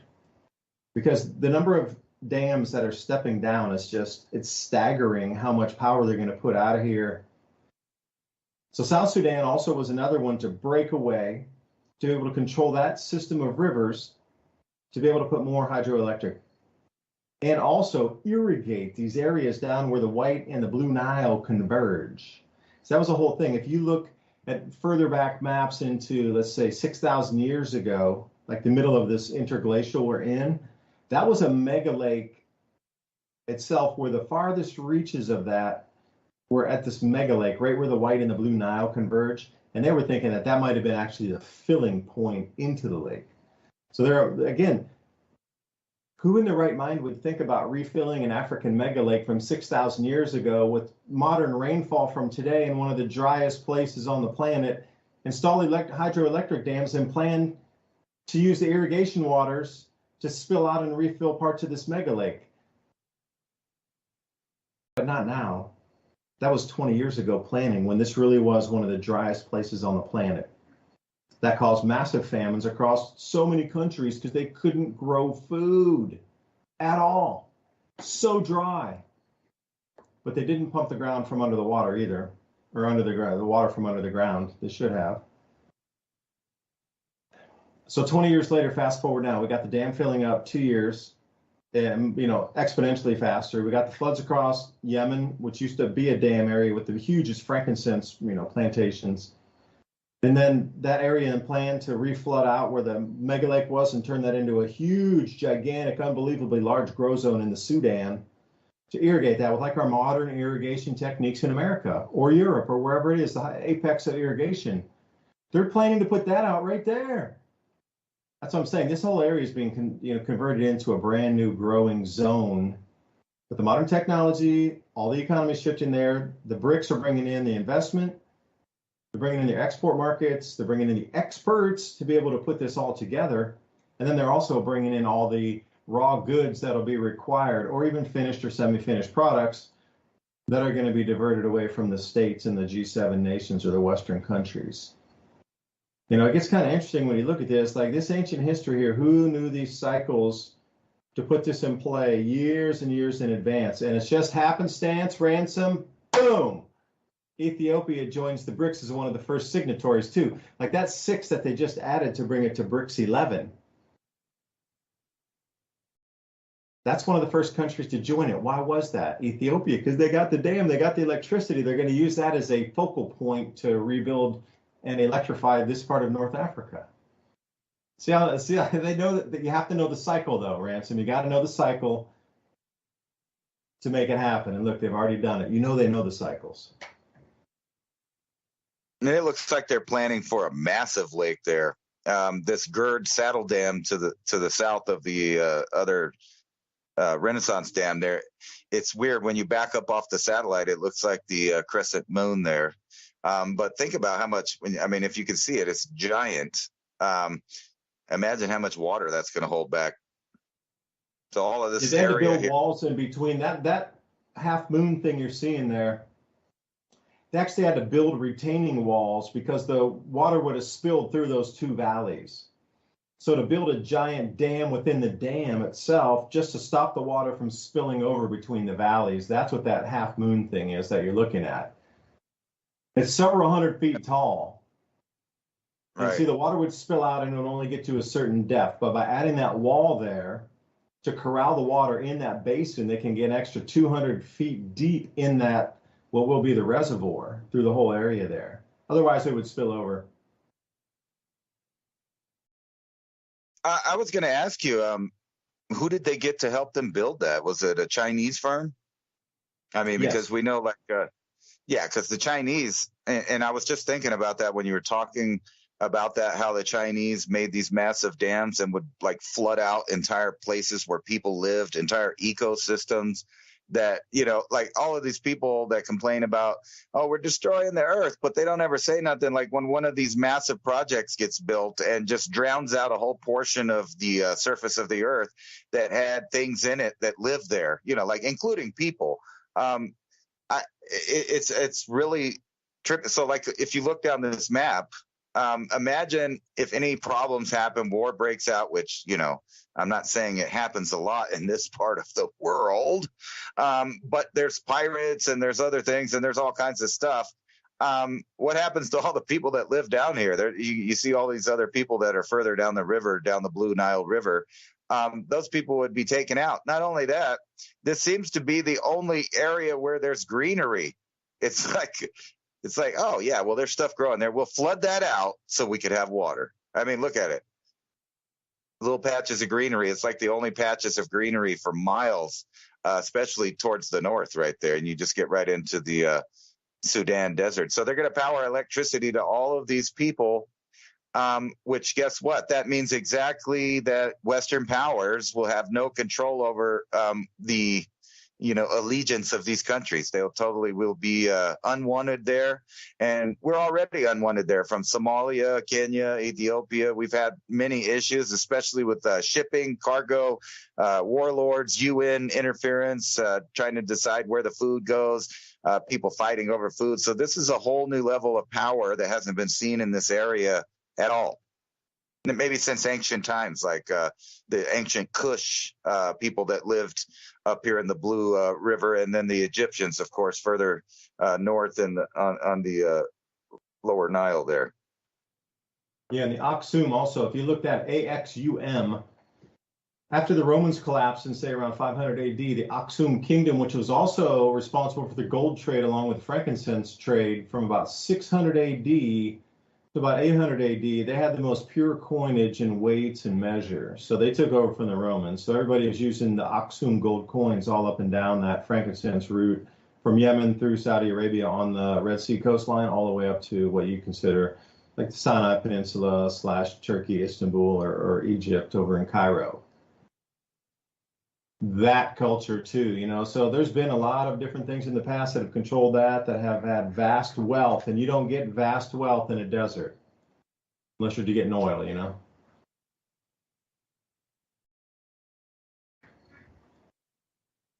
That's the new that is the new oil is water, especially in places like this. And you know, and I'm not blaming anybody for anything or insinuating anything, but you know, over here in Libya, when the people that weren't friendly to the central bank started doing stuff like you know, giving people water and saying we accept gold and we're going to use gold, and maybe all of Africa could join in the gold. Some really bad things happen there. And you got to remember, whether you like Gaddafi or not, he had unified the people in Libya where there was no real racial attacks. And as soon as they knocked him out, things really changed. The demographics changed of who was in power. So you again have situations that, you know, a lot of people here in the United States on the social justice warrior end complain about happening 200 years ago here is actually happening over in some of these countries, but we're not going to talk about that. We don't need to talk about that because, you know, that's not part of the narrative right now. The narrative is let's build here. And it's funny. So if China's our enemy, you see they are well rooted in Southeast Asia. That's theirs. Let's go ahead and admit it. And India pretty much controls this whole area right here. With all of the people that live there and their resources. So if India decides to go along with the BRICS permanently, and that's how they're going to do things, that would mean that they were no longer ally. And then we're talking Saudi Arabia, the United Arab Emirates. You can see that the whole Eastern hemisphere is now changing hands.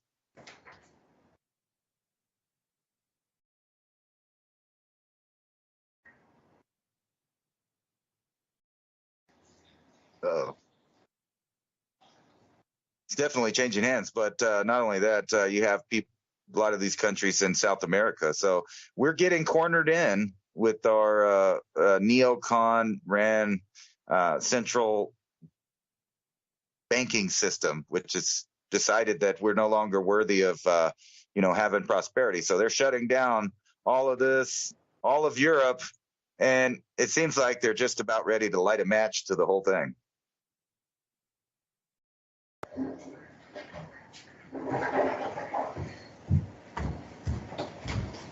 Send it down, send it down. Getting down now. Yeah, man, one thing I wanted to add on that too, like who controls that river going down to Uganda, Kenya, Tanzania, and Republic of Congo? Lake Victoria, like whoever controls that waterway can control all those countries south in there too. So think about the strategic point of owning that and controlling that water flow, because you know how Sudan and South Sudan had that war to break away from each other, but when you look at it, a predominant share of that of the White Nile is in the southern Sudan. So again, about the water rights and being able to divert the water into different areas for growing, and now you're so close to Ethiopia to get the electricity. And I do believe there were 8 or 9 more dams that were going to be put in this project also. Like Kusmi, I know was a big one. They were talking about putting one up there. Africa's about to change. You know, you might think the Africa that we knew, which they've always planted those pictures in your head of the, you know, just nothing. People cattle herding, Sally Struthers going through a village. There's some oil over in Egypt. There's some, you know, warlord fight over in the middle there. And that's kind of the images that they've set in your head. Everybody poor, nothing going on, no industrialization, No stability, no electricity, da, da, da, da. Like that's the visual imagery that they put in people's heads. And you think my generation too, that's been kind of the messaging for years, decades, plural. I've traveled through Africa a couple times, Southern Africa, and up in Egypt and Jordan and Turkey. It's different, but where the poor places are, they're extremely poor. With all this electricity coming and all the availability of water and irrigation, they're going to be able to grow a vast, huge, gigantic amount of food when a lot of the world's going to start being able to grow less food, especially more north climates like Canada, the more border of the United States with Canada. That whole area is going to produce way less. In northern China, way less. In southern Australia and southern part of South Africa, less. Even South America, less. So if you're going to take all this grain crop off that we feed our cattle with, like the corn and the soy, you're going to have to make that up somewhere. You can't have 8 or now 7.5 billion people and then grow enough food for 6 billion people each year and then think it's going to work. It's just not. So all these new food growing areas are being established now, right at this time. Again, I'm saying that somebody had to have known the cycle onset. And I find so many of these projects are like Go Time 2023, which is this year, which means they're active enough now where they can be built upon as the chaos is unveiling in other places across the planet. They can roll all these projects out here. So the new currency backed by gold, and now it'll be commodities in Ethiopia, Central African Republic, Kenya. They have a huge amount of resources in the ground there. Sudan, South Sudan, Chad. But now add into it where they can have water and electricity and bring the hygiene up. And then that, if I was looking at a map of like the newest area where I think in Africa that's going to become the most wealthy of Africa to the US standard of living in probably less than 30 years, probably less, 20 years, would be that area right there that I see the drainage basin off of the new Renaissance Dam. You might laugh and go, are you kidding me? Ethiopia and South Sudan being wealthy nations? Oh my gosh. If they can control the water to the growing zones and have the electricity to process all the foods after you grow it, are you kidding me? And food being the number one most expensive, valuable commodity on the planet at the time. So you don't think oil now. Think in the future, Ransom, you hit it, man. Water, and I think it's going to be food also. So look at the powerhouse of just knowing that they joined BRICS first, adds a whole new, thing into this now.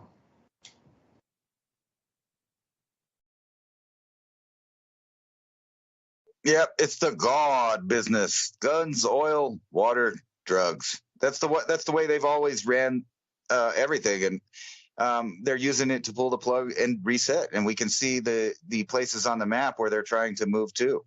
And the same thing's happening, I believe, in lower Mexico, Central America, South America. They're doing the same thing. It's a reshuffling of who's going to be making the money, what resources are going to be coming out, who's going to get them.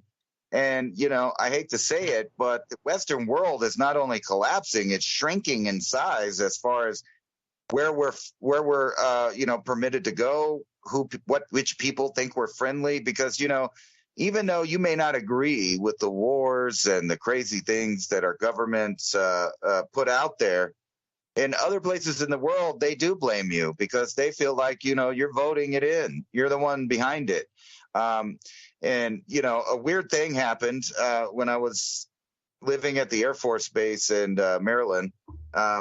They do these weird, I'm going to call it a ceremony. Basically, what they do is they take an American flag and they take it on a sortie mission in some combat zone somewhere in the world, and they attach your name and your family to this, right? So they fly a flag over at the same time as they're dropping bombs, killing people. Now, you may agree for the reasons, whatever your case is. I'm not knocking veterans or anything like that. I'm talking about the powers that be somehow incorporated it like you should be proud that a plane flew over, dropped bombs on people in your name. Now, when you get into the metaphysical side of this or spiritual side of this, it's kind of like a ceremony where they attach you and your family to the actions that they're doing. So when those people show up, or you have problems with people, or countries don't like this particular country and the people in it, it's a thing called blowback, and it's a real thing. So they really are mad at you. They really do not like you. And if, all of these countries in Africa for decades have been dealing with the UN and, all of these NGOs backed by American and Western powers, there's a reason they don't really like us. So why not go to business with the people that don't have a track record of screwing you over? And that would be the Russians and the Chinese. Not saying that they're not going to do that in the future, but as of right now, they haven't done that to them. The Western world did. So you could see that blowback is going to cause a major economic shift in the reshuffling of nations. Yeah, think about the food exports. It's like India has so much power by saying, well, we're only going to give rice to Mauritius, Singapore, and Bhutan. Everybody else on the planet, you still can't have it.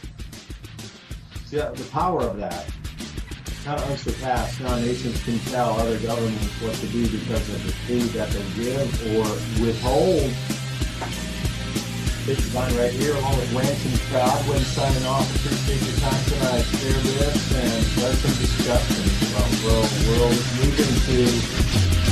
Until next week, Radio, Thank you for listening to keep it on air, and we'll talk to you then. Bye for now. In July 2023, the floods in India killed thousands of people. It destroyed their home, and people struggled for food, water, and electricity for days. In early August 2023, a series of mysterious wildfires broke out in the U.S. state of Hawaii, predominantly on the island of Maui.